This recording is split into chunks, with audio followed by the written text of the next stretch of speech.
po si Mary Joy. Ito pong kwento ko nung ako nakarasan ng bagyong Undoy.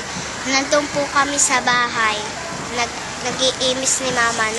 Lumipad po yung bubong namin. Nakatira kami sa highway kaya lumipad po ang bubong namin. Pumunta po kami sa Malikbayan kasi po nakita namin po ayos lang doon. Kasi iniisip ko po yung meron pong pinsan po doon na maliit.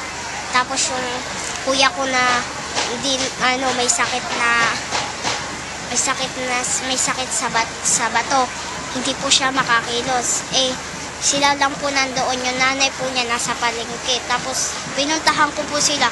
Nung makita ko na lang po yung pinsan ko, yung kuya ko, pinoprotektahan po yung kapatid, yung pinsan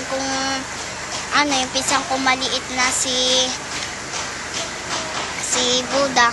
Pinoprotektahan po ni kuya. Tapos nung iligtas ko po si Buda, nung pagbalik ko po, yung kuya ko wala na doon sa bahay.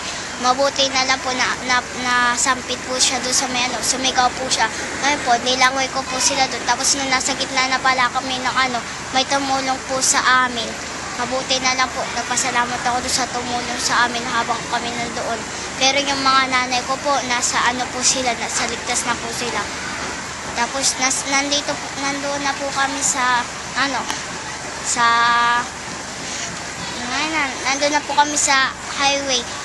Nagtayo po nanay ko na kubo-kubuan para may titirahan kami kahit paano. Salamat na lang at hindi na po tumatama ang bagyong Pepeng tsaka Kilan sa aming bansa.